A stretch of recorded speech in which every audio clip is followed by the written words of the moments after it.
بسم اللہ الرحمن الرحیم۔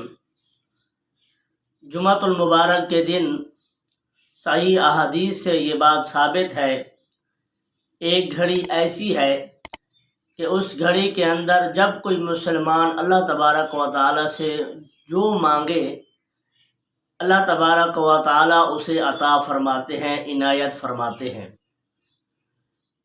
اس گھڑی کے حوالے سے اختلاف ہے، متعدد احادیث کے اندر متعدد اقوال ہیں کہ جمعہ کے اندر وہ کون سی گھڑی ہے کہ جس گھڑی میں دعائیں قبول ہوتی ہیں، مشکلیں حل ہوتی ہیں، حاجتیں پوری ہوتی ہیں۔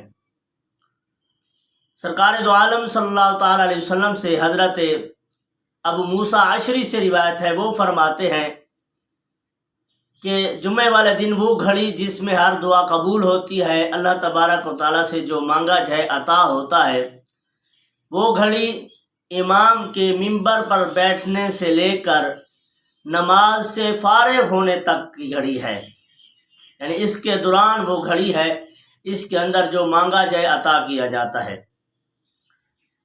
یہ مسلم شریف کی حدیث پاک ہے۔ اسی طرح اس پر دوسرے اقوال اور بھی ہیں، جناب جابر سے بھی روایت ہے، حضرت جابر فرماتے ہیں سرکار دو عالم صلی اللہ تعالی علیہ وسلم نے ارشاد فرمایا، جمعے کے دن 12 گھڑیاں ہوتی ہیں، ان 12 گھڑیوں میں سے ایک گھڑی ایسی ہے کہ اس کے اندر جو دعا مانگی جائے اللہ تبارک و تعالیٰ قبول فرماتے ہیں، اور جو مانگا جائے عطا کیا جاتا ہے۔ اور وہ گھڑی کون سی ہے؟ تو جناب جابر فرماتے ہیں سرکار نے فرمایا وہ گھڑی عصر کے بعد غروب سے پہلے تک ہے، یعنی سورج کی غروب ہونے سے پہلے پہلے تک وہ گھڑی ہے۔ اس گھڑی کے اندر جو مانگا جائے عطا کیا جاتا ہے، تو فرمایا اس گھڑی کو تم عصر کے بعد ڈھونڈو۔